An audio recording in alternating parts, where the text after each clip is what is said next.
If it wasn't Eh, for the women in your family, do you think you could have been groomed if it wasn't for their protection and they're adamant that they didn't Oh want you to be yes, involved? without a doubt. I wanted to do it.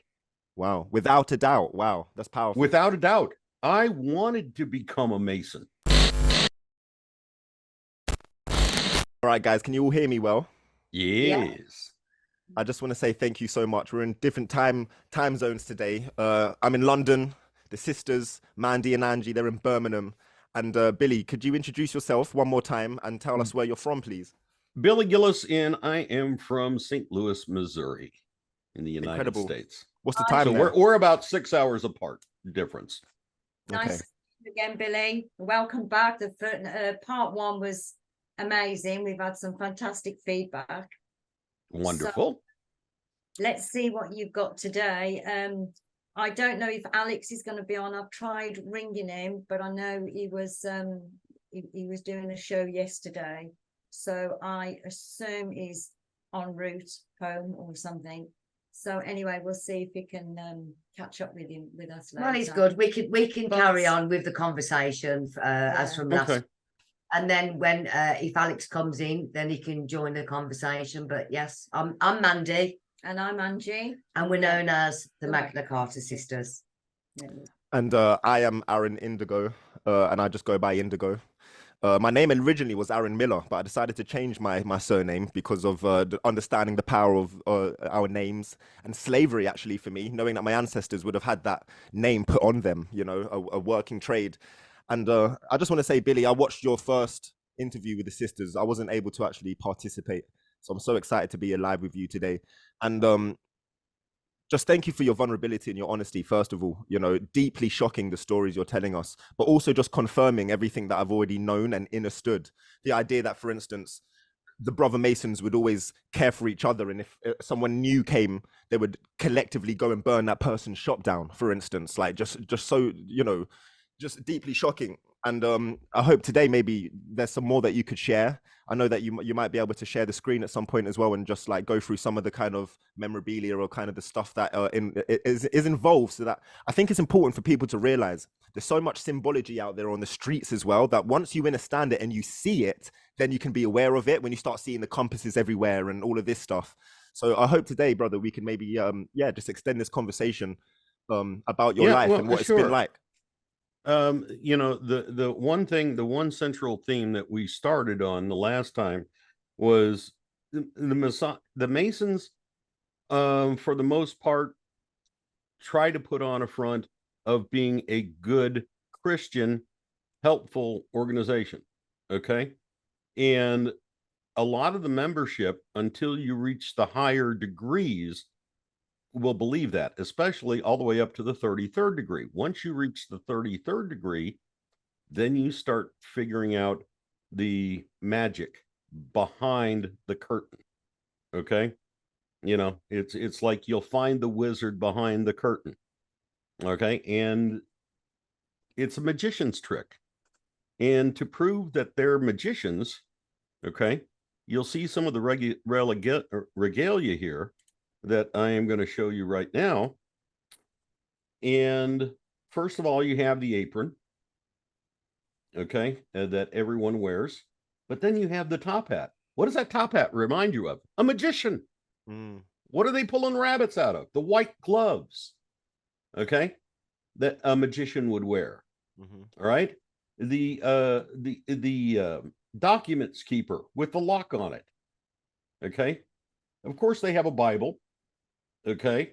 And other books, including the Scottish Rites, which you'll see here, written by Albert Pike. And then, of course, all the symbolism with the different rings, pins, and things of that nature. And they really only use this stuff in private. Okay.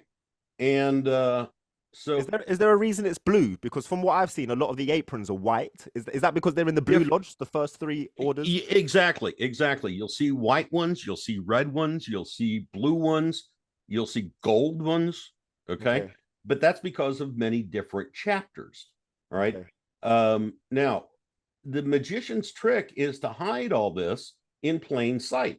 All right. So it's very, so it's easy for people to accept. Okay. Now we have this here. This is the tie-in. This is a Masonic pin. Mason, Shriner. There is the Masonic symbol. But what do you have next to it that ties it all together? Islamic crest, isn't it? It's a Islamic crest. Correct. Okay. So what is the tradition behind Islam? Okay. They like to shed the blood of innocents and put them into their symbology. Okay. So then we move on to the next one. These are all different ones. You see the fezzes, you'll see the Shriners out there. And here in St. Louis, there is Shriners Children's Hospital, where they put on a good front and promote healing for children. Okay, doing surgeries, helping them, children that are born with deformities and things of that nature. But they're putting these children through pain while they're asleep, okay, or just off to sleep, putting them through pain, okay. And if you know the story behind adrenochrome, how do they harvest it? By putting children into pain. So are you saying that some of these Shrine hospitals are basically adrenochrome harvesting plants? Yes. Yes. Okay. Yes, I am. I am. I don't know that for sure. Okay. But from everything that I have read and heard about, in my own personal experience with the Masons and whatnot, they are into child sacrifice. All right. Without doubt. All right. This next picture shows you the fez, all right, that the Shriners actually wear. You don't get this until you actually become a Shriner, and you have to go through the Scottish Rites to do this. The fez gets its red color from dipping it in the blood of innocents. All right. And again, the Muslim crest. All right. And then we have, the Shriner happy guys. Now, I used to love to watch them because they're very good. They have a troop of motorcycles. Me being a motorcycle enthusiast, they are very good on motorcycles going in through parades. They do figure eight, with the motorcycles as they roll down the street, doing this constant, not just stationary, but as they move through the parade route, they're constantly doing this figure eight. That takes a lot of coordination and a lot of skill. It's not something for the faint of heart either. All right. But they also have the Shriners Circus. Okay. What are they catering to? Families and kids, to get them groomed into believing that the Shriners are good people, that the Masons are good people. Yeah. It's all a facade. Let me ask you, Billy, because from what I'm aware, the first few levels of being a Mason, they accept all different levels of religious books. You could be a Muslim, you could come from a synagogue, and then to become a Mason. But how come specifically, if when to be a Shriner, how comes it's so connected specifically with Muslims? Well, I'm not sure exactly how it all comes to be, but whenever you read the Scottish Rites, okay, it is based off the teachings of Muhammad. Wow. Okay. Wow. All right.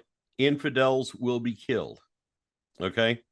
All the stuff that goes along with that. And also going back to the Talmud of Israel in the Hebrew religion. Okay. The Talmud and the Torah are two different things. Okay. Let me make sure I'm getting this right. I believe the Talmud, okay, is a Hebrew, is a sept of the Jesuits. Okay. And they are the ones that bastardized the Hebrew religion. Okay. Yes. And turned it into a Jewish thing. Okay. The Torah, on the other hand, is the actual Old Testament of the Bible. Okay. So there's the Torah and the Talmud. The Talmud actually teaches the same kind of basic concepts as the Quran. Okay. With all of the evil and satanic, and if you find someone who's a non-believer, you must kill them. And that's what the Scottish Rites is based on. But Okay. it sounds like they're kind of picking different parts of different religions and perceiving it the way they want to perceive it in order to justify their perspective that we're the cattle, that we're the goyim, and that they're higher and they're in the hierarchy. They're allowed to then justify killing us, and we're the infidels. So it's like they're picking a bit of this and a bit of that to justify their reasoning. Would you agree with that? Maybe I agree with that. But whenever you're talking about religion, let's ask this: where did religion come from? Is it of God or is it of man? All right. So let's ask this: what religion was Adam and Eve? religious What religion was Moses? Mm-hmm. What religion was Noah? Okay. Abraham, Daniel, Solomon. What religion were those people? Okay.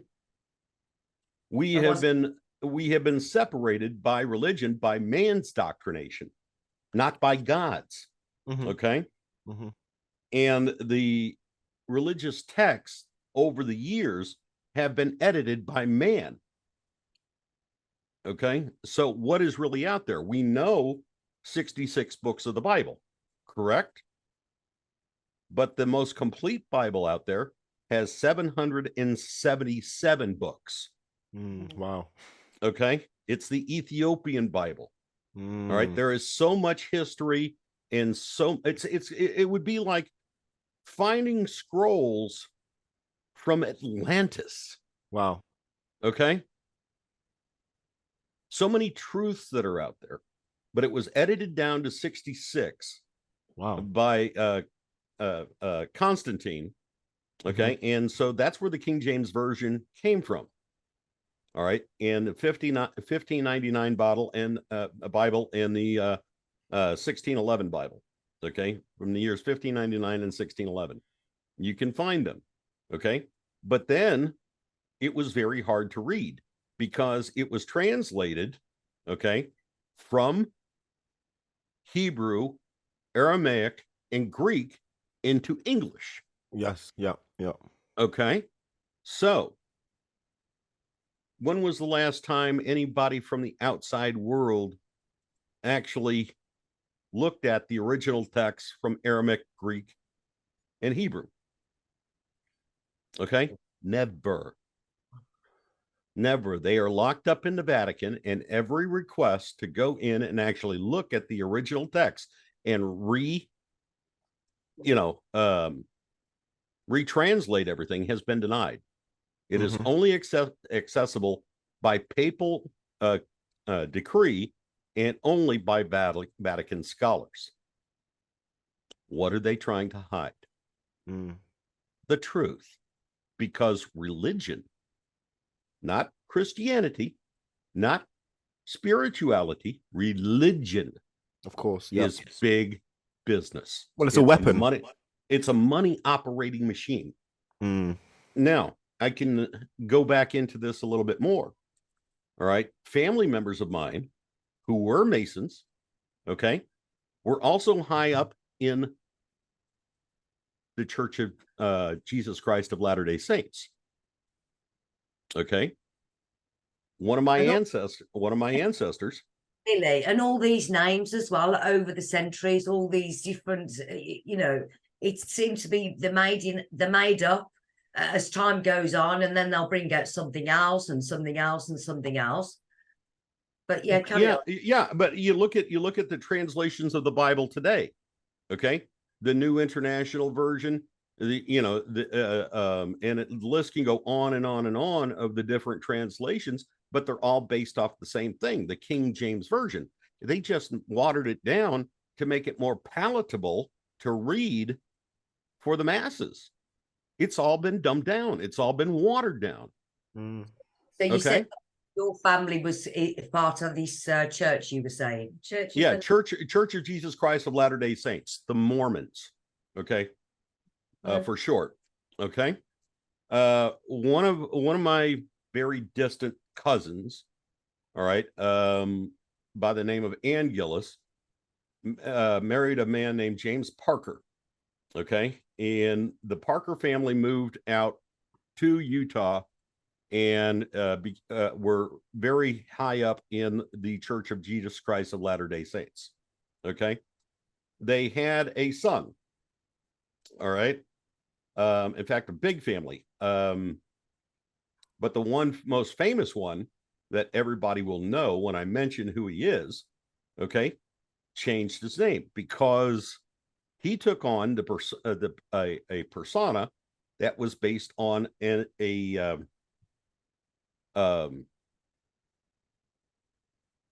job that he had. He was a butcher. Okay. And what are butchers called? Butch, right? If you don't know the real name, it's just short for butcher. Okay. Hey, Butch, how you doing? Right. Well, one of his mentors back in the day was a gentleman by the name of Bob Cassidy. So he took on his last name. And so who did he become? Butch Cassidy. Okay. Distant relation, but yes, I am related to Butch Cassidy of the famous outlaw. All right. But anyway, you look at the writings of the Mormon doctrine, and you'll find correlations in between the Hebrew religion, the Muslim religion, and the Christianity religion. Okay. And it's all about grooming. Look at the way they do things. The elders, so to speak, that you see riding the bicycles in their white shirts and their ties and their black slacks and things of that nature that are going around ministering to people. They are trying to indoctrinate young people in order to grow the church. What is the church? Well, the church is the organization, the money-making machine. Today, that's not what God taught us about the church. That's not what Jesus was talking about the church. The church is the people, not a money-making machine, not a business. It's a gathering.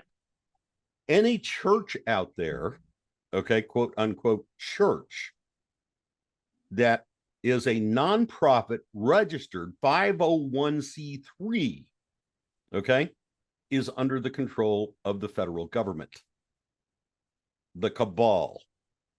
If you will go against them with your teachings in your church, they will kick you out of the 501c3 tax exempt program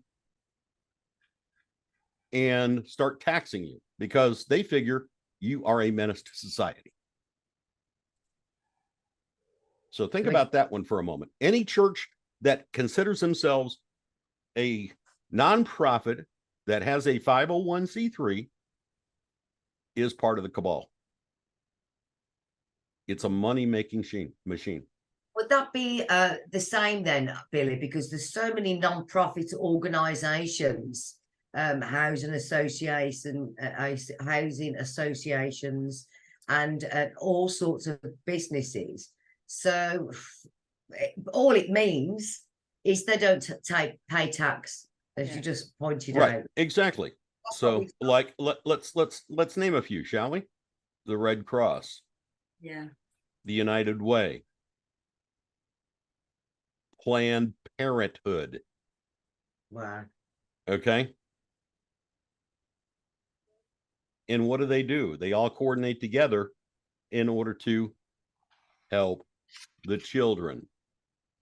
I heard that Starbucks is actually a non-profit organization. I don't know how true that is. It's something I heard about 2 years ago.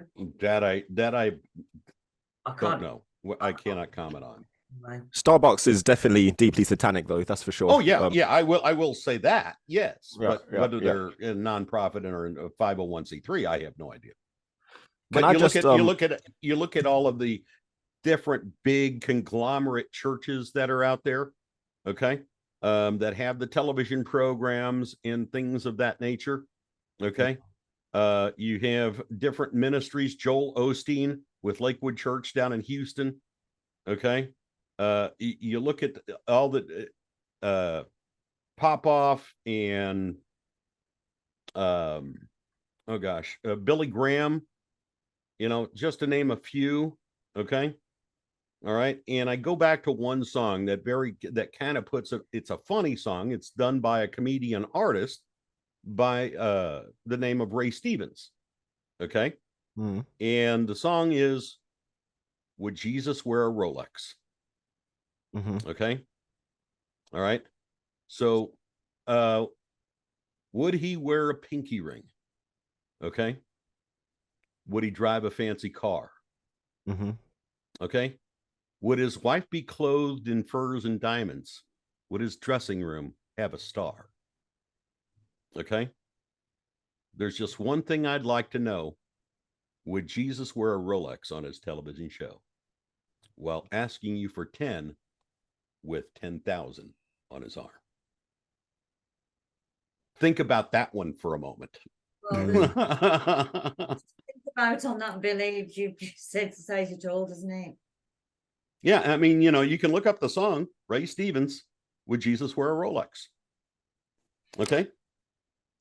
I just wanted to take a moment just to talk on the Mormon connection and Masonry. One of the deep reasons I love having these conversations is because I think it's time now people have the courage to expose the wrongs of these false religions or false organizations. I would never go and tell someone that their faith is incorrect, but often the organization that kind of propagates these faiths, at the top you will find a Masonic leader.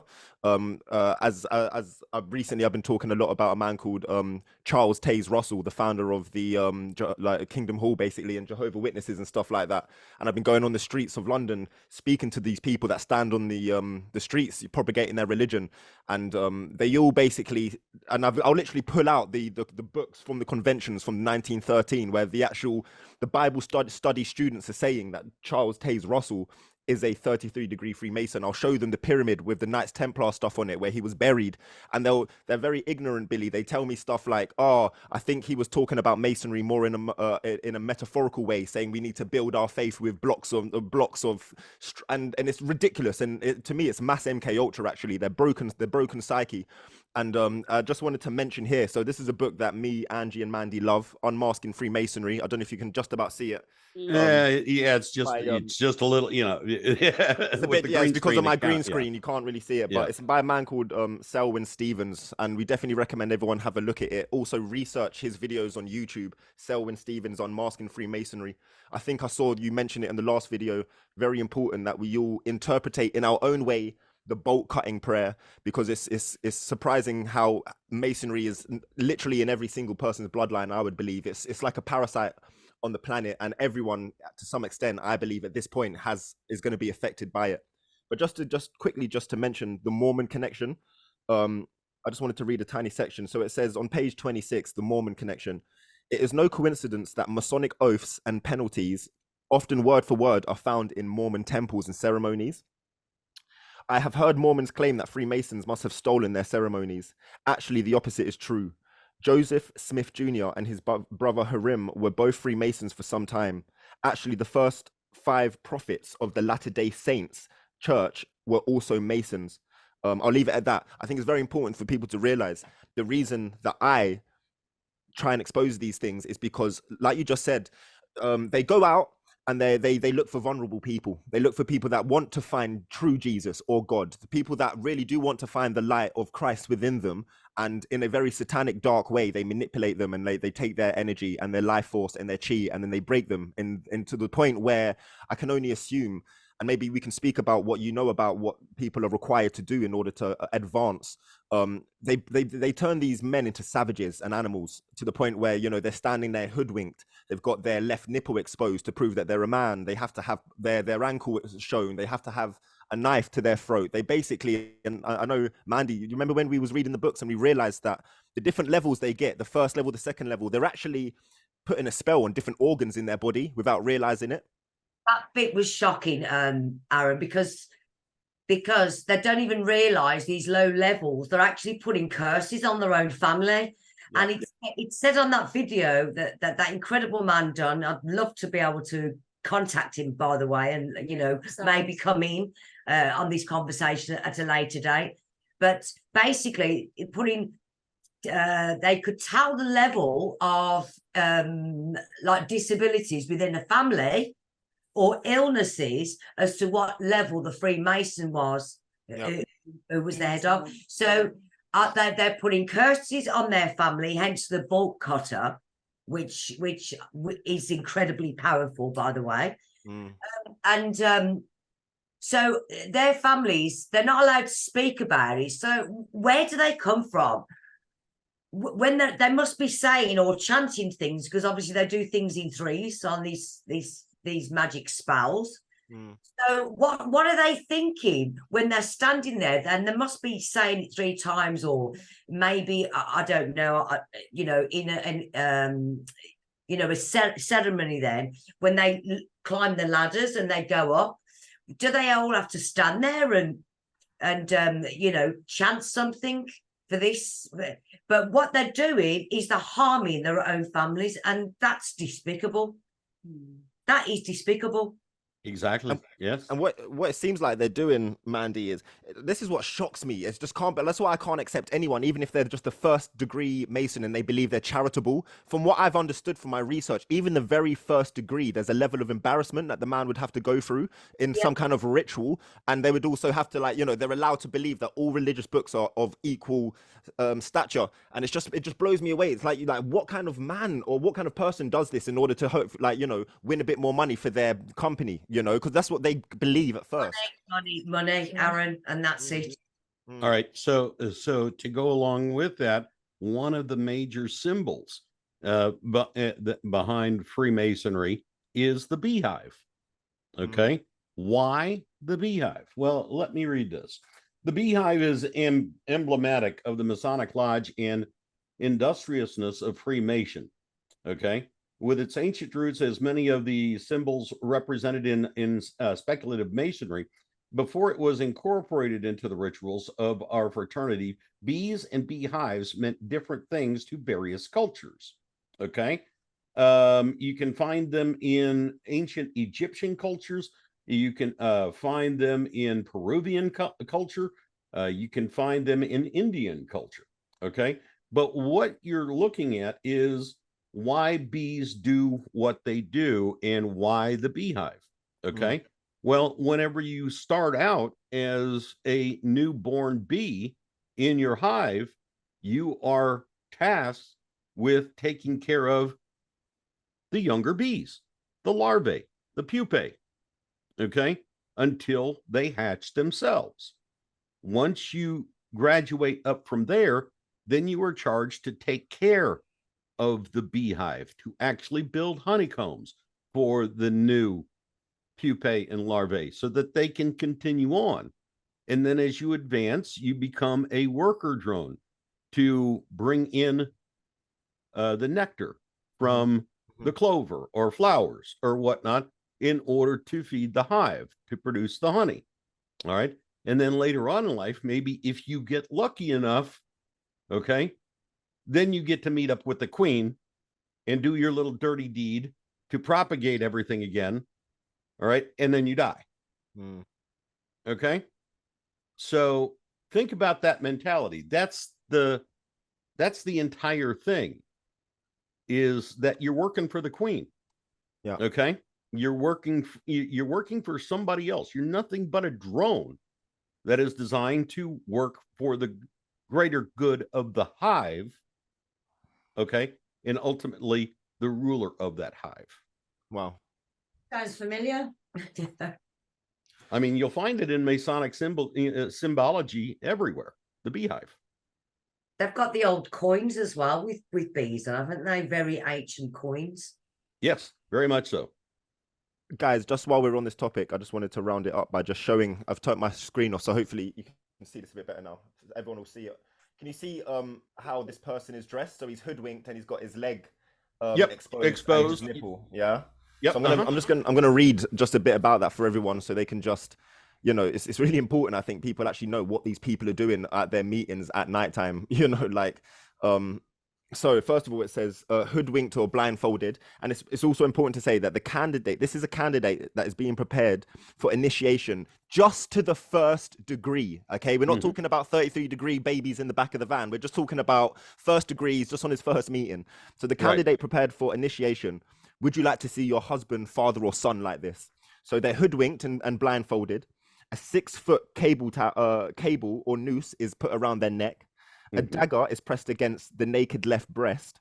Right arm is uncovered, all metal removed, including the wedding ring. That's so dark. Left leg made bare, and right heel slipshod. And it says here, Freemasonry initiations are humiliating affairs. All metal objects are removed, including any wedding ring. I wonder if they tell their wives this. The shirt is unbuttoned to expose the left breast. The reason this is done is to ensure the candidate is a male, for no female is permitted to participate in the rituals in most lodges. The right sleeve is rolled up above the elbow. The left trouser leg is rolled up above the knee, and the right shoe is removed and placed with a slipper. A rope noose called a cable towel is placed around the neck, and the initiate is blindfolded. This blindfold is called a hoodwink. He is introduced by an officer called the Tyler as a poor candidate in the state of darkness. If this man is a Christian believer, then how can he be described as being in the state of darkness? Jesus Christ is the light of the world. So a true Christian cannot be in darkness. There is a spear, sword, compass, point or small ritual dagger, which pricks the left breast and is aimed at the heart. So this, I'm guessing, Mandy, is, you know, when they start doing like the heart, or when they start doing rituals around the throat, that's when they've now affected the throat chakra. They've done some kind of ritual on that energy spot, and then the heart. I just wanted people. Oh, I've turned it off now. I just wanted people to. All right. Do you know why they do that? It's a ritual representing death. You have to die in order to become a Mason, and that's what the oath is all about. It's the exact opposite of being baptized. Yeah, it's inverted. And I'm getting, from what I know, the blindfold represents, you know, Jesus, if you're a Christian, is the light of the world, but we're going to remove that, and we now, the Masonic Lodge, we're your light, and then when you take it off, we're now your leader. So why do you think it's a common colloquialism that's kind of been forgotten, you know, over the years, of being hoodwinked? You mentioned it. Okay. That's what it's called. Hoodwinked, if you look it up in the dictionary, actually says to be fooled. Wow. Okay. Billy, can I ask you, it's a slightly maybe difficult question, but just like, you know, how do you feel knowing your grandfather would have gone through this and so many more? You know, your grandfather was a 33-degree Mason, wasn't he? So, you know, entering the Scottish Rites, yes. So this would have been the very, you know, this would have been kind of easy for him, the first level, really, wouldn't it? It must get much more satanic. I'm guessing, you know, you were talking about animal sacrifice, children sacrifice. You know, I've heard of being buried alive. These kind of like deeply traumatic things. I'm guessing to break the psyche, so that in a sense you become like a walking weapon for these Masons. Well, the first thing that you have to do is follow orders without question. Okay, they won't let you advance if you question orders. Why am I doing this? Okay. What is this all about? To be hoodwinked, to be pricked on the left breast. If you ask questions about it, they won't accept you. You have to take the oath. They don't explain why they're doing things to these people. Okay. They just say, you have to accept it. This is our rituals. This is what we need to do in order to have you as a member. There are no questions about it. Wow. Okay. Wow. So if you start questioning the doctrine, okay, how are you going to advance in their society, their secret society? You have to learn all of the different handshakes, the different symbols that they have. Okay. For instance, whenever you're praying in church, okay, your right hand can be over your heart while you pledge of allegiance, or over your heart while you take an oath. But watch where that left hand goes. It goes behind their back and their fingers are crossed. Aha! Wow. It's a hex on what they're saying. It means it's not true. Wow. Wow. The left hand will go behind the back and the fingers will be crossed. And all this in the name of greed. Yeah. Greed. It's got to be, because what kind of man would even do that first level? Be subservient. Exactly. Because they want to be of something greater than themselves. That's what everybody wants. I think it's greed as well, Billy, because we hear that people are using it just to get into all sorts of business, or join this secret society. That is correct. That is absolutely correct.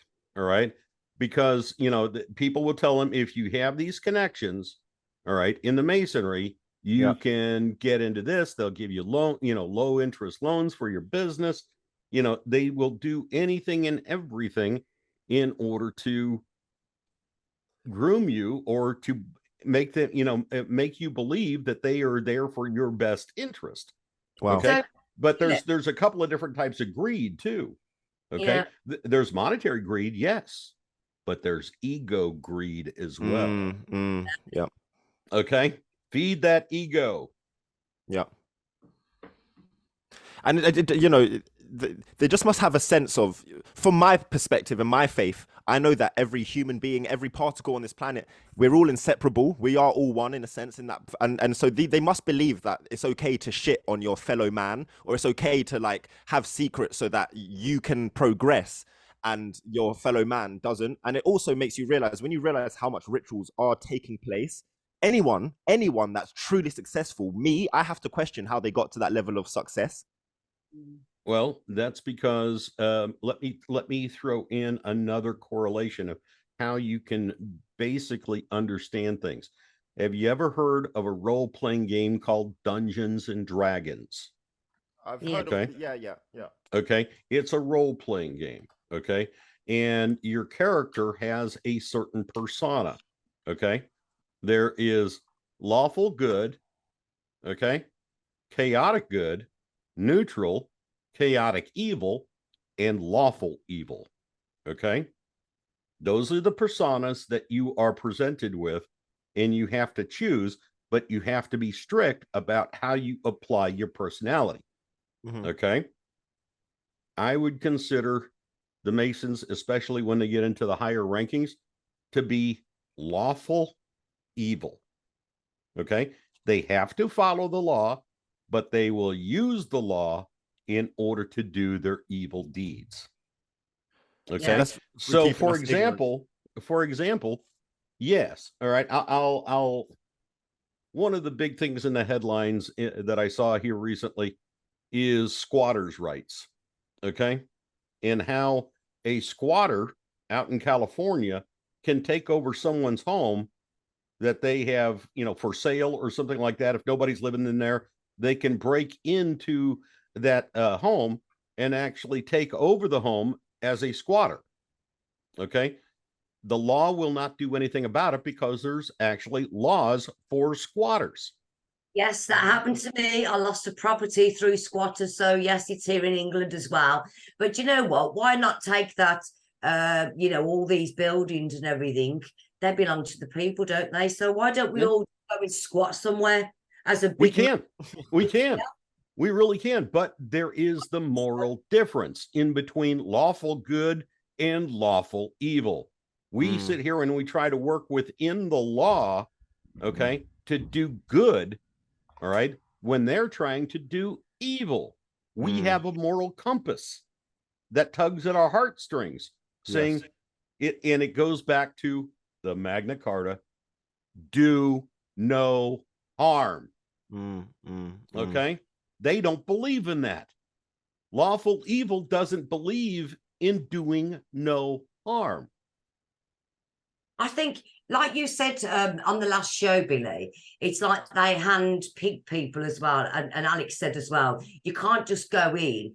I suppose on a charitable level, you could go in. But obviously, if you're a certain bloodline or you're from a family that's already had the Masonic, they want you even more. So they actually approach you. It seems to me what we spoke about before, it is all about the magic. And I mean, that picture that you've just showed right at the beginning with I didn't know they wore top hats. I knew the white, but top hats, pulling white rabbits out and like, let's go down the rabbit hole. I mean, my mom got so pissed off at me when I found the top hat in the closet. Okay. And I came out and wearing it. Oh, she was so pissed at me. She's put that away. Don't ever touch that again. Wow. So how old was you, Billy, when you started to realize that, your family was maybe slightly different, or that your grandfather was, a Mason? Well, Like, how old until you they started to wouldn't. realize? Again, my grandmother and my mother wouldn't talk about my maternal grandfather at all. Okay, they wouldn't tell me the history behind him, or what have you, and because they were trying to protect me. Okay, when I first found out about this, I was about 12 years old. Okay, and the thing was that friends of the family, who were Masons, okay, started courting my dad to become a Mason, took him to meetings and things of that nature, and tried to get him indoctrinated. And they had a father and son event where he brought me along with him to this event. Billy, can I stop you there? Yeah. So what was your father's job? Do you think they choose people because of jobs, or they need somebody in that area, or we haven't got somebody who's in that department? I know there were plenty of people in that department. My dad worked for McDonnell Douglas here in St. Louis at the time, and he was an inventory specialist, a liaison between NASA and McDonnell Douglas. Okay. There you go. That's exactly. Right. I know, the guys that he worked with I saw the rings, they had plenty of Masons inside of that. So okay. Saying they need all their spies then. It's like being a spy then for the Masons. So they handpick you according to your job title. Right. But here is the thing. They wanted him even more. Okay. And my mom was adamant about this. And they said, Bill, you've been there for 5 years and they never approached you about it. Your son is of age now. Okay. Yeah. They are not after you. They are after your son because who his grandfather was. So Billy, just so I can understand this, his father wasn't the grandfather that was the Mason, right? So it was your mother's father. No, my grandfather, on my dad's side was, he had emphysema, died of emphysema, is buried in Maricopa County, Phoenix, Arizona. Okay. Okay, so he was in the military. He was in the Army Air Corps. Okay. Yeah. So they were bringing your father along for about 5 years, basically just until you came of age, and to kind of plant seeds to get you. So it's what Mandy was saying. They do kind of try and pick people because they need their spies in different parts, but also it sounds like the most important for them is the bloodline, though. They needed to come back to you. Bloodline, the bloodline is everything. Okay. Wow. Yeah, they will pick and choose certain people, and they will let them in and only let them attain certain levels. But the younger they can get somebody, and get their hooks in them into it at a young age, the more that person is going to advance, because you're at that age of being groomed. Yeah. And, and accepting things a little bit more because you're innocent. You haven't experienced the world as yet. You don't know all the evils that can befall you. If it wasn't for the women in your family, do you think you could have been groomed if it wasn't for their protection and they're adamant that they didn't want you to be involved? Without a doubt. I wanted to do it. Wow. Without a doubt. Wow. That's powerful. Without a doubt. I wanted to become a Mason. That's really powerful. All right. And my mother, because my mother kept telling me, and even after all of that, after the age of 12 and whatnot, and my mom blowing up at my father, it kind of quelled for a while. But after I, became 18, I started to go out and do things out in the world. And other people would come up to me and start to say, have you ever thought about being a Mason? And, let me tell you about it, type of thing. Okay. And it was friends, family friends. Okay. Yeah. And to a young then again. Right. Yeah, exactly. Totally indoctrinate you, totally manipulate you, and groom you from a young age. So I asked the question to my mom. I said, look, I know you don't want me to become a Mason, but why? She says, please just don't just do me this favor. Okay. Grant me this wish for you. Do not become a Mason. Do Wow. not. She must have really have heard and seen some awful, terrible things. Billy, what was it that originally made you want to be a Mason? Is it kind of like the rumors that your grandfather, did you feel like a connection because of that? Or was it the 5 years going there? I knew the connection to my grandfather, but I didn't know the entire story. Okay. But what they were offering, okay, appealed to me. All right.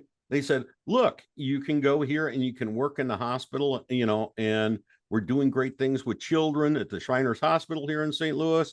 We know you have a passion for audio visual. Think about the Shriner Circus, and all the audio visual that goes into the Shriner Circus. All right. Wow. They were appealing to my Talents and things of that nature. And I was like, oh, yeah. Okay. Yeah. And I still have a very powerful voice. I had a very powerful voice back then. I wanted to get into radio. We can help you get into radio. Okay. Basically, So, we can make your dreams come true, and we can give we'll put out the red carpet for you, and it'll be easy. exactly. All you got to do is let us prick your left breast and let us hoodwink you. Jesus. Exactly. Wow. Okay. And I liken it to other things. Okay. As I mentioned in the last episode that we did, it's kind of, and I was totally immersed in this culture. It's like a biker gang. Okay. I was never a biker gang member. Okay. But I knew them. I traveled around the country setting up entertainment for biker events nationwide. The event that just ended yesterday, Sturgis, South Dakota. I went there 15 years straight. Okay. Yeah. When there was a big incident down in Lawful, Nevada, back in 2000, okay, at the Harrah's Casino during the Laughlin River Run, which is a big bike festival down there, Laughlin, Nevada. And you can look it up. It's in the newspapers. You can look it up, look up the story. All right. The Hells Angels and the Mongols were fighting over territory. All right. And they got into it at Harrah's in Laughlin. I was there. All right. I was standing right next to the Sergeant at Arms for the Hells Angels chapter of Oakland at the crap stable when it all broke out. Wow.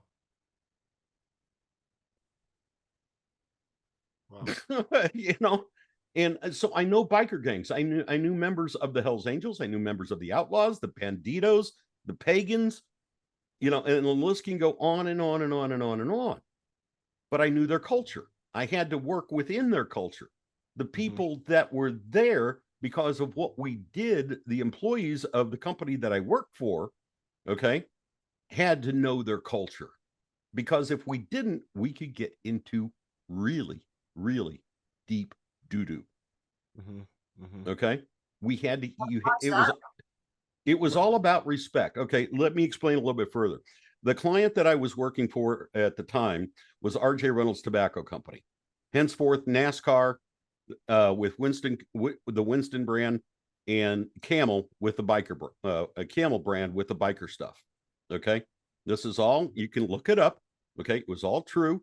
Yep. We had a thing called the Camel Roadhouse. We went to biker events all across the country. We were in Angel territory. We were in Bandito territory. We were in Outlaw territory. And we had to, and the goal of the promotion was to go out and do what is known as a cigarette swap. We'd go out into the public. We had agents that would go and speak to the public that had packs of cigarettes with them. All right. And if they saw somebody smoking a competitive brand, the object was, we'll give you 2 packs for your pack that you have now, no matter how many cigarettes is in there. You only got 1 cigarette in there, we'll give you 2 packs of ours. And they sign them up, and it was a name generation thing. Okay. To get contact information, to send them promotional material and things of that nature. All right. So that's what the promotion was all about.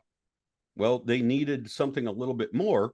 So when I talked to them about joining the program, I came up with what was known as a commotion promotion.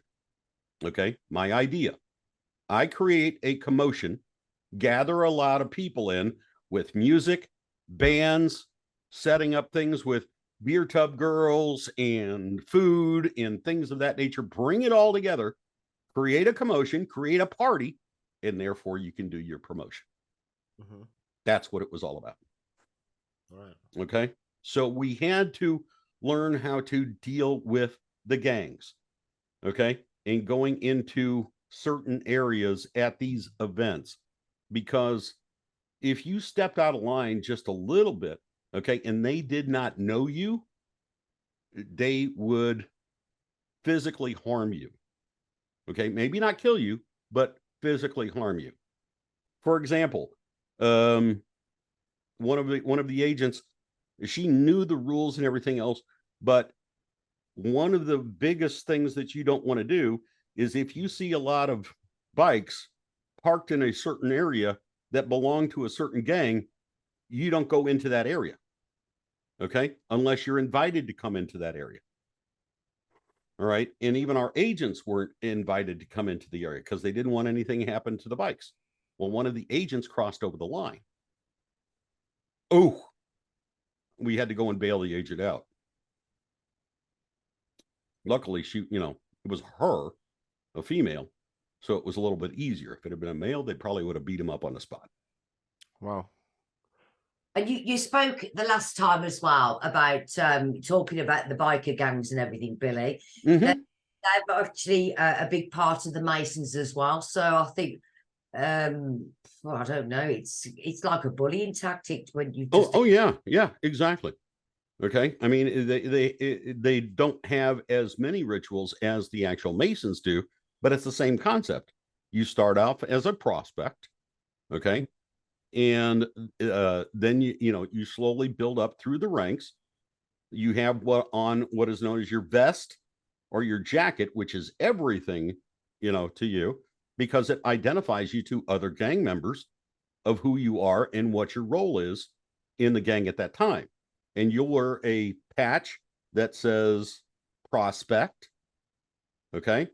Or you'll get the other arc that says this, that, or the other thing, okay? And the actual emblem, okay? And it's stages you go through. And as you get those stages, you get more and more of these patches. The patches become you graduate up through the ranks. You don't get that big Hell's Angels patch on the back of your cut. Sorry, lingo. A vest in biker gang thing is called a cut. Mm-hmm. Okay. But you don't get that big Hell's Angels patch for just becoming a member like that. No, you have to earn that. Okay. So when you say they have to earn it, are you suggesting like they have to do things that go against their what they would want to do to earn it, or are you just saying the structure is a bit similar to the Masons? You have to work your way up, but it's a bit similar, and they will ask you to do things like if you get a call from the president of the chapter in the middle of the night saying, "Hey man, I want a pizza and this is my location and he's 400 miles away," you're damn well better get him a pizza really quick, and he wants you to deliver it personally on your bike. It's interesting because especially in the UK, when I learn of these biker gangs in America, they seem like such strong alpha male men. But what you're describing to me is weak, broken psyche people, and it sounds like you was working around them, and it must have been you must have seen a lot. There must have been a lot of volatile moments. Yeah, of course. And you don't just, because of your tenure with the organization, you don't just become a prospect and then graduate up through the ranks. Same thing as the Masons. You have to prove your worth. It's not about tenure. You can be a prospect all your life and never be exactly, accepted into the gang because you haven't graduated. Mm-hmm.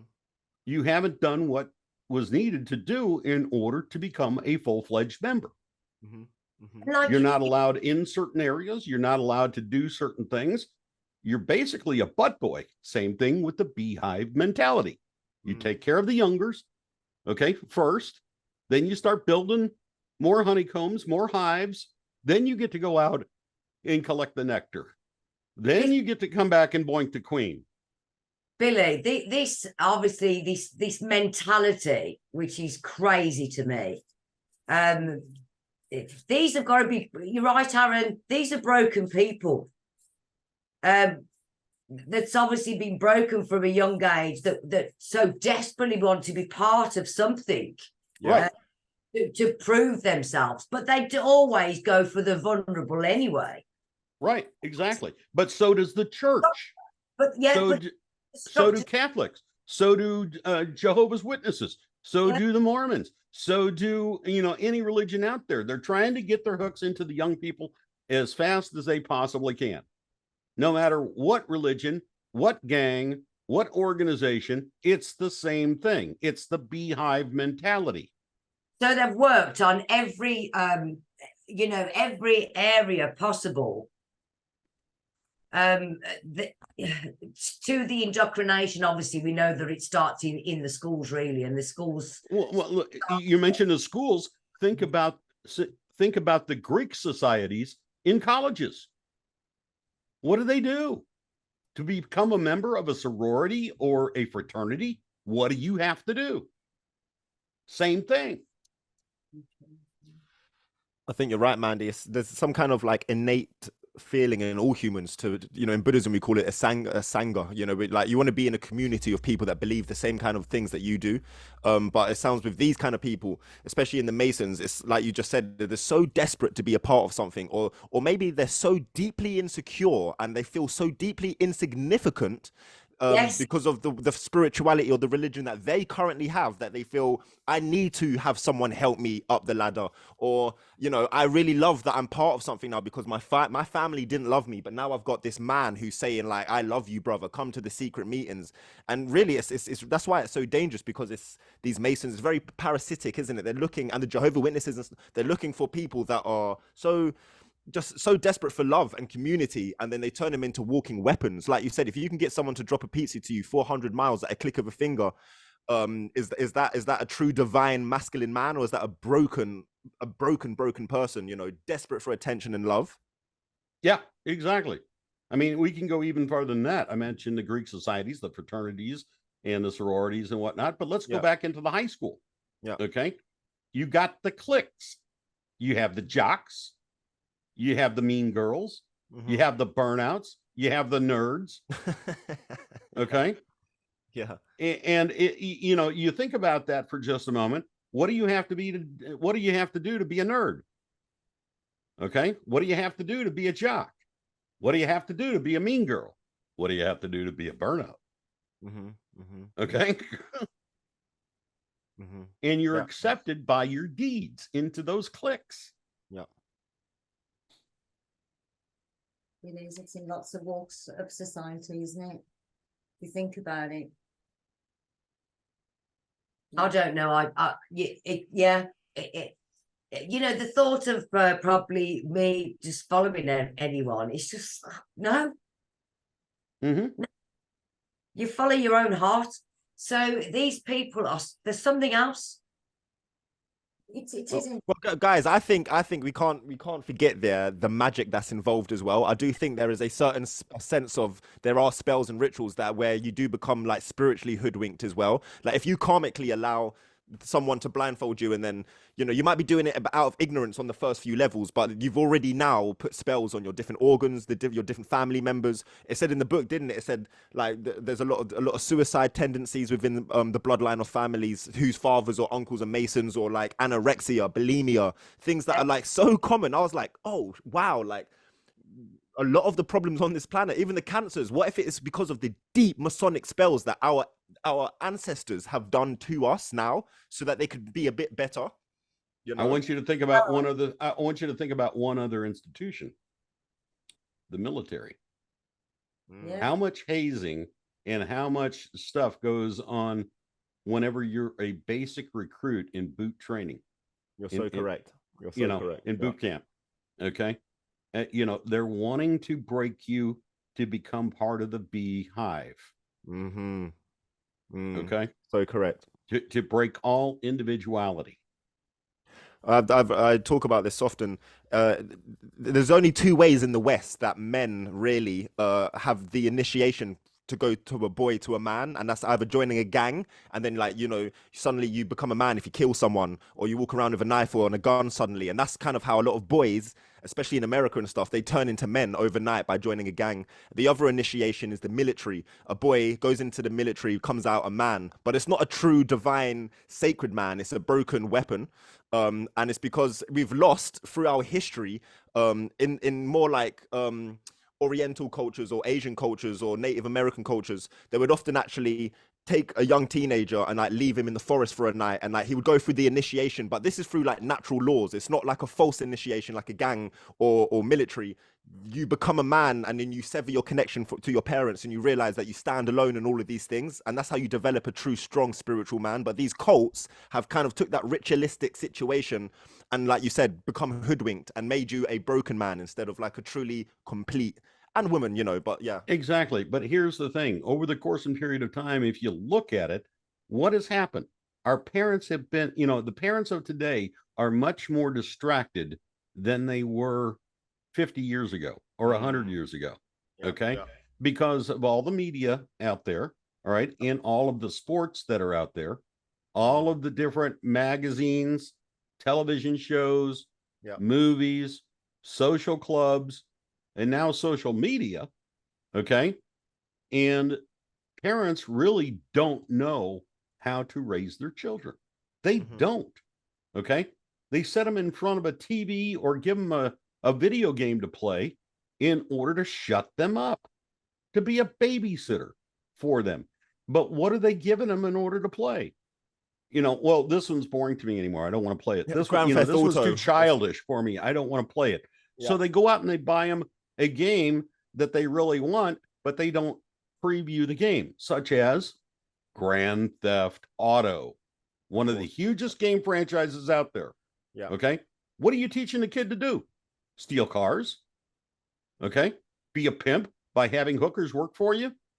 Okay. Killing people, maiming people in order to make money. That's what the game is all about.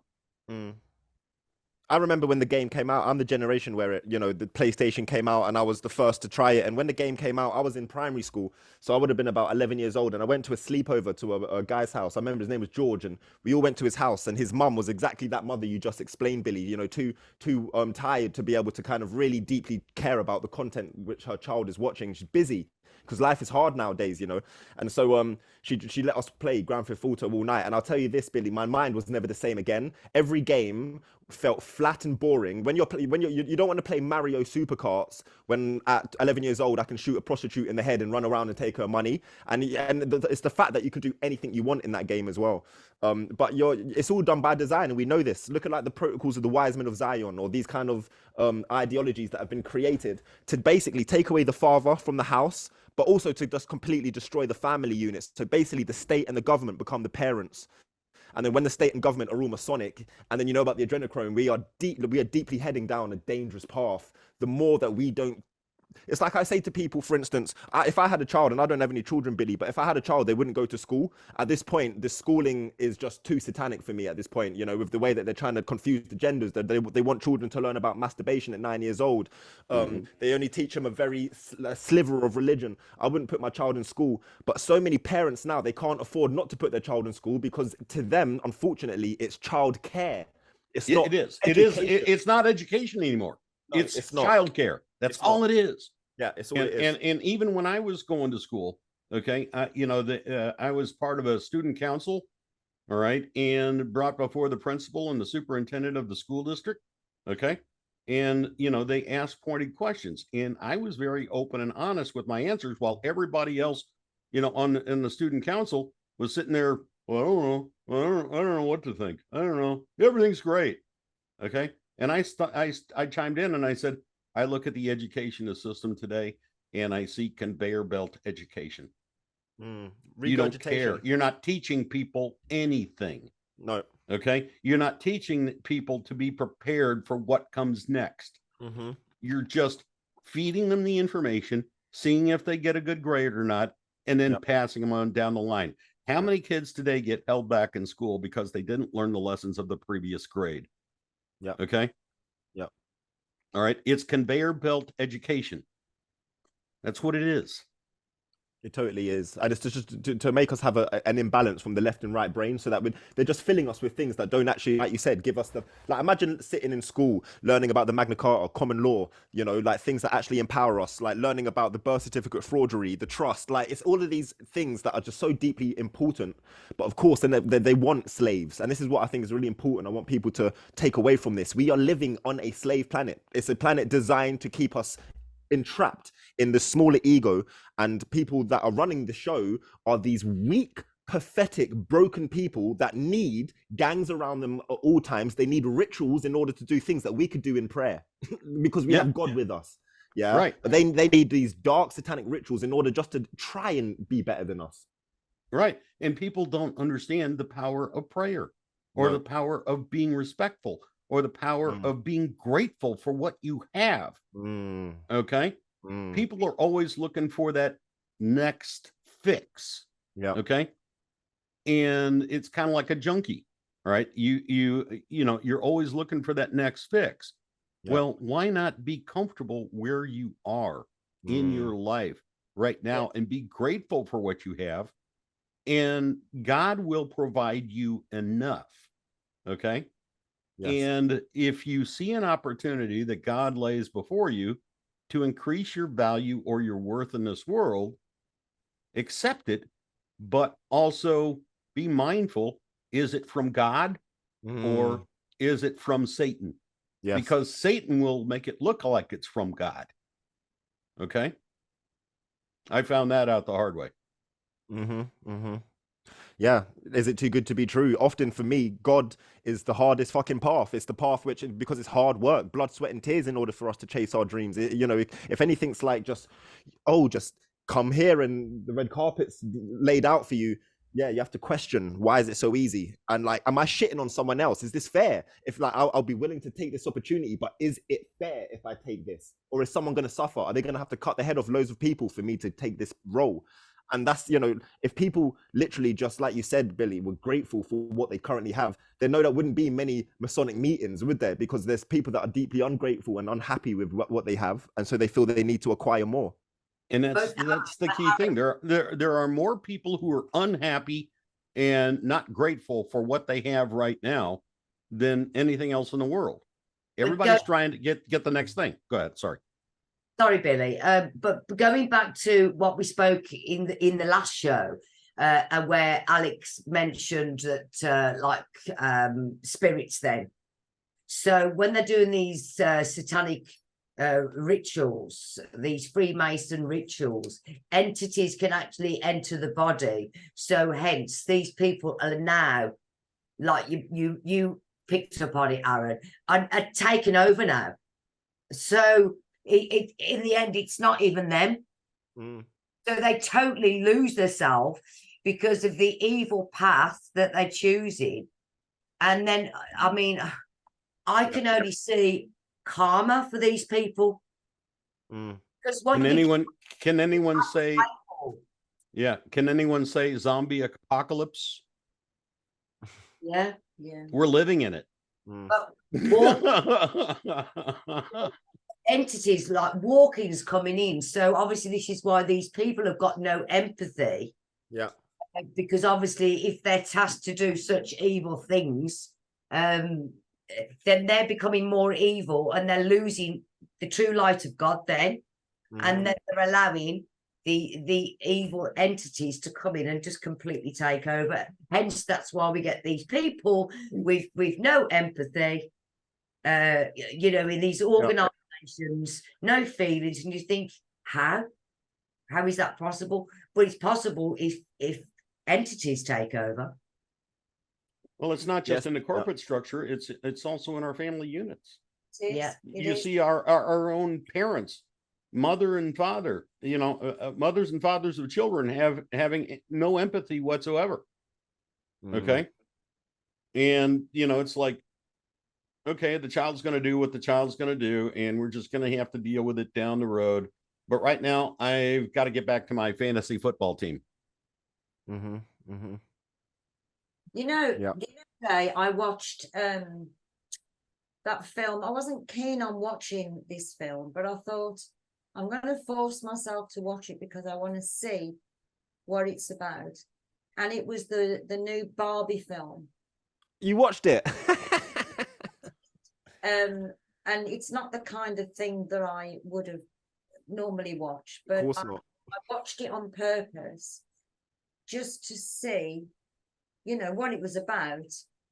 And even the opening scene was so upsetting to me. And so the opening scene is a lot of little girls sitting around with baby dolls, which is like what we had when we was a kid, right? So this is where you learn to care, Nurture.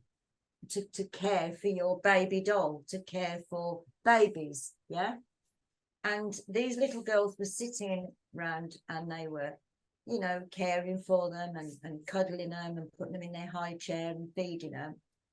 And then this giant Barbie turns up, this woman doll, you know, with tits and the lot. And all of a sudden, these kids turn around and they see this Barbie doll, this huge, like a big Nephilim size. And they just throw their baby dolls. Yeah. So basically what it's saying was that was the changeover of children, you know, little girls starting to lose that motherly instinct. Yeah. Because they didn't have the baby dolls to practice with. They were just, you know, grown up or adult dolls, teenage with dolls. tits and everything and clothes and that actually really upset me, that scene, when I seen that, you know, the baby dolls being thrown and ripped and you know. And I thought, yeah, and do you know what? I bought my daughter Barbie dolls, you know, back in the 80s.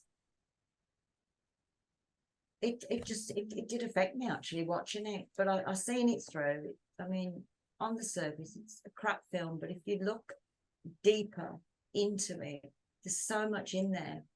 About, Angie, isn't it about her trying to find her soul or something like that? Like her body, like she's trying to get her soul back in her body. It's just some crazy deep occult film.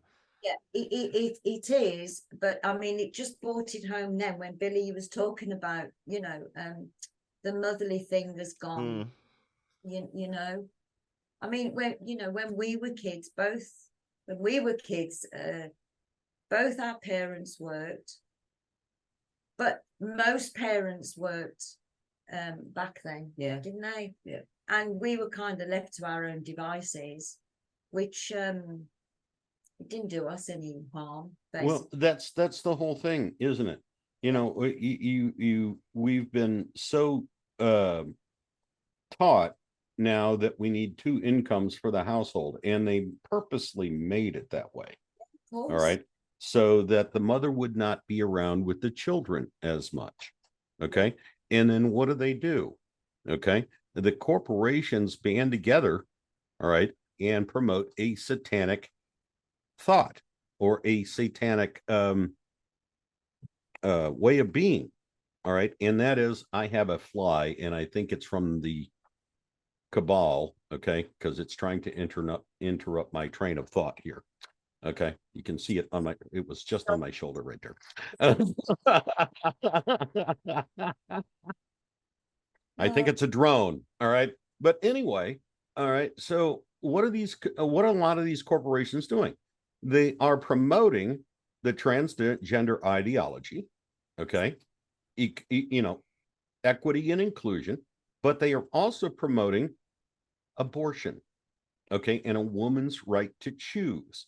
Why is that? There are more women in the workforce right now, and pregnancy is not good for the bottom line of the corporation, because you're going to be out of maternity leave. The insurance starts going up, okay, for everybody else, because it's covered under the corporation's insurance company. All right. So it is a profit killer. All right. Yeah. To have a baby. They don't want you to have babies. They want you to be a good worker bee. Okay. They don't want you to be a queen of your household. They want you to be a drone. They don't want another hive created. They want you to be a drone. And let's not forget the depopulation agenda as well. Exactly. That all plays into it. Yeah, of course it does, because I mean, you know, if well, I'll tell you what, I won't go any further because yeah, but it's all part of the playbook. You don't have the family units that you used to. No. Okay. All right. And I'm not, I am not one of these people who is against women's liberation or, feminism or anything like that. I believe a woman, is a great thing. Okay. And that they have a lot to offer, much more than just being a mother and staying home and being a homemaker. All right. They're very smart women out there, very capable women out there. But at the same time, there are more women out there who are bipolar, depressed, stressed out, and they put them on drugs, and they try to curb the symptoms and everything, but not cure the disease. And I think that's because, they're trying to fight something off. Yeah, Why are they depressed? But that's another form of control anyway, Billy. Getting people. Oh yeah, it is.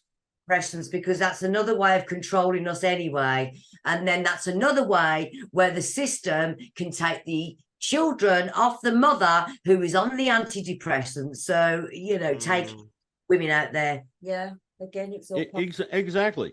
But I think women today are struggling in between, having that career, okay, and being a breadwinner, and versus being a mother in nurturing their family.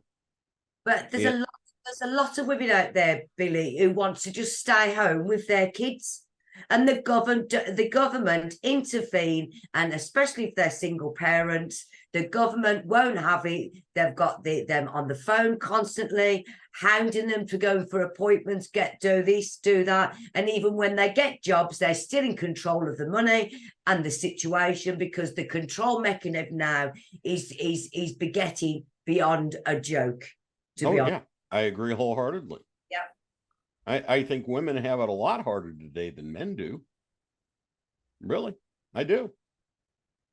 But I think both men and women are having such a hard time because we're living in such an inauthentic world right now where, men can be women and women can be men. Like they're pushing that, and they want to push that. That's, no disrespect to anyone who is transgendered, but when they push that on our children, that there's something they're trying to do to really confuse us.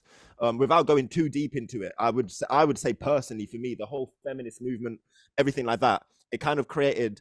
It was done on purpose to create an imbalance.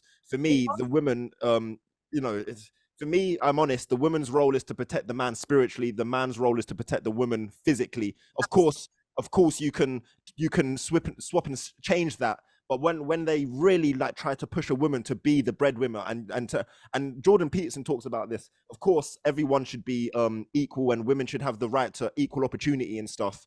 But when they're trying to really push for women to be like the top of the careers and stuff, what happens on a societal level is the families just all become unbalanced. And then they try, and someone like this speaks out about it, they call me a bigot, or they call me you're sexist.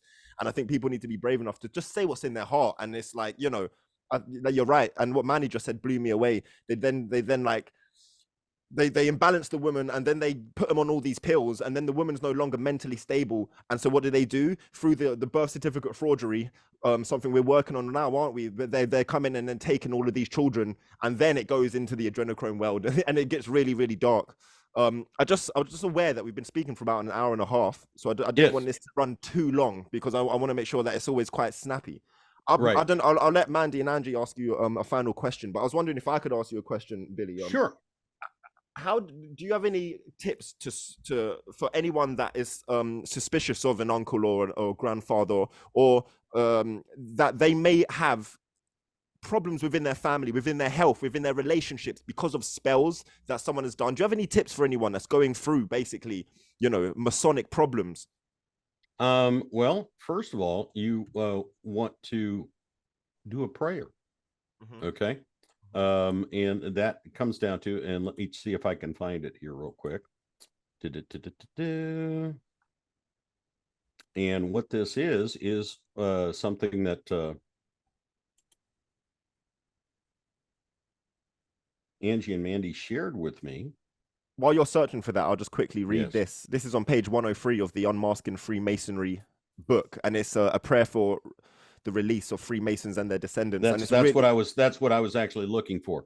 Oh wow, we're in tune. There is actually several different ones. Okay. Yeah, there's about 25 pages here, like for every level specifically. If you was like a rose quar, whatever it is, 16th degree. But there's one for the one for people who have been in the Scottish Rites. There's one for the Blue Lodge. There's one for different aspects of it, depending on the trauma that has been invoked on the family. You are absolutely right. So yeah, there's that. There's also other prayers that I have found. One of the websites that I am into, this person here is actually in Missouri. Christopher Macklin, okay, is his name. And let me just get here and I'll share you this, okay, real quick. All right, they have a newsletter. He's down near Branson, Missouri. Okay. And he has a sacred prayer collection, prayer of protection, prayer to ground yourself, a prayer to release cellular memory or esoteric transference from a past life, prayer to release past life connection issues, a pyramid protection prayer, calling on the Merkaba field in order to do things, the 27 esoteric Merkaba field prayer of protection, to remove spiritual attack, things of that nature. So let's just start off with a prayer of protection. Okay. It says here, I am of God. I ground myself to the earth. I command you, God, to place a sphere of unconditional love from the ultimate dimension around me to protect me from any negative entities, fractals thereof, manipulations, and transmissional frequencies that are not for my highest good. Through all space-time continuum in every dimension, I thank you, God, and send you my unconditional love. So be it. Amen. Wow. I love that. Okay. Yeah, it's very and beautiful. There's many more prayers. The website, we can, if you want to put it in the chat, Billy. Could you? I'll put it in the chat and I'll put it under the video. But could you just read it out, just for anyone just to hear it as well? Yeah, it's globalenlightenmentproject.com. Globalenlightenmentproject.com. Yeah, and I'm putting that it in the chat. Thank you. So you can copy it and go look at it yourselves, and maybe put it in the comments or the description underneath the video on YouTube. Definitely. Rumble, and whatnot. But those are a lot of prayers for protection. Okay. And goes through there's a whole series of them. Okay. For example, one that is personal to me, okay, because I deal in the IT world, okay, is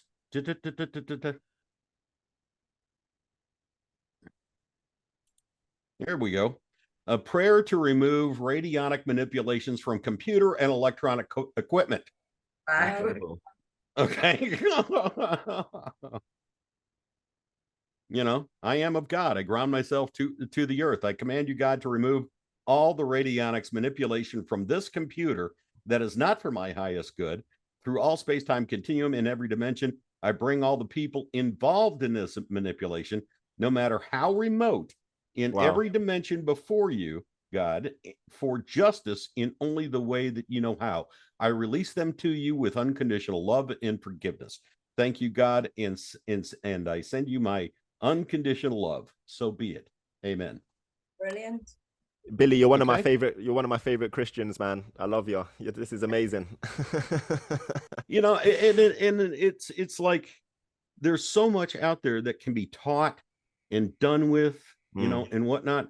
I was speaking. I had a little chat earlier on my Telegram channel, And you know, it was just something that, you know, everybody was commenting on stuff in the chat room, but I opened up the microphone and I, you know, just was like talking to people. And it's like, and I think we talked about this before the show started, is that burning sage in order to get rid of evilness and things of that nature out of our lives. Okay, don't do it with dead sage, dried sage. Okay, do it with live sage. Don't burn it, boil it. Okay, Some right here. right, exactly. So you get organic live sage, you know, from wherever you want to do it. Boil it like you would a potpourri. Okay, because what would you rather have? Something that is dead influencing your life, or something that is alive influencing your life? Okay, don't burn the dried sage. Get fresh sage and boil it like you would potpourri. It's very interesting. I've done so many ceremonies and I've always found sage to be very powerful, and I always do feel the stillness after using it, but I definitely will, now you've presented this information to me, try it out and experience it. Well, other things that you can use, you know, in the same realm, people will use other dried up things in order to get rid of spirits and get rid of negativity and things of that nature. Why not throw all those things into a pot and boil them? Okay, and let that essence come out of the steam and fill your household. Yeah, like I said, makes sense, Billy. you know, don't do it with dead things, do it with live things. Big difference.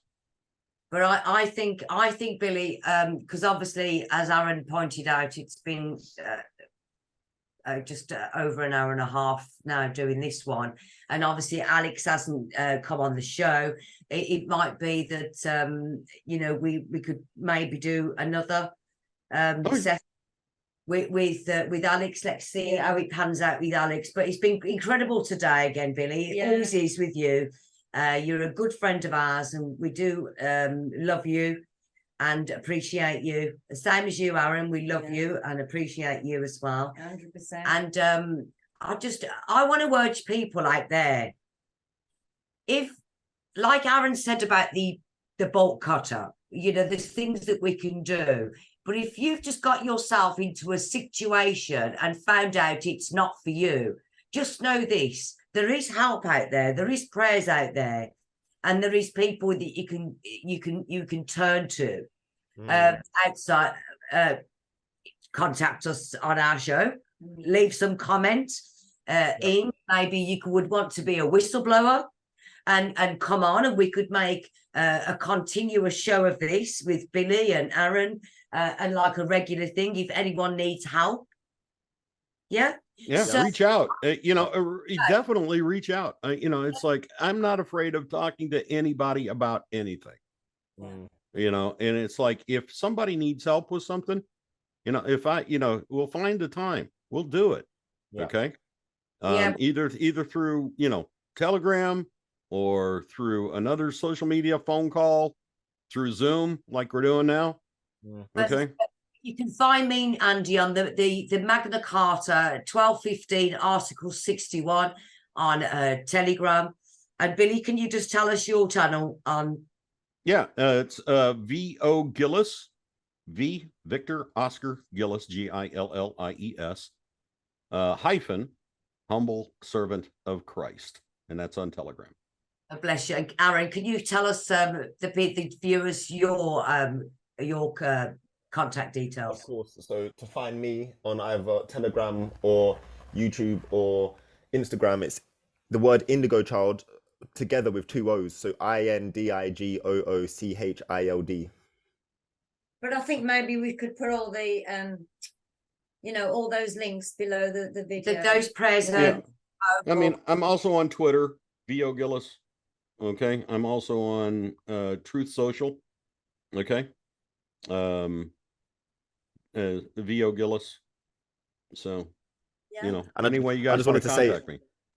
I really resonate with what you just said there, Mandy. It's important for anyone that's gone through something like this and you realize it's not for them. You have to deeply understand the power of God and love and community and unison is so much more powerful than the power of Satan. Satan and this darkness, all it has is illusions. All it has is you giving up your power to it. But if you retain that power, if you claim your sovereignty back, and you apologize and like look at yourself and realize I need to be a man of God now, or a man of the universe, everything in the whole cosmos will support you. Every atom in your body will support that change. It's not about judgment. It's about like, have you got the confidence to recognize this is not what I want to do no more? You know. And also, I really want to say it's really important for my generation out there. There's so many people out there holding spiritual circles, and they're bringing out the cacao and they're singing Hare Krishna and stuff. But they know that their father was a Mason, and they're trying to they're trying to do the good thing in spiritual.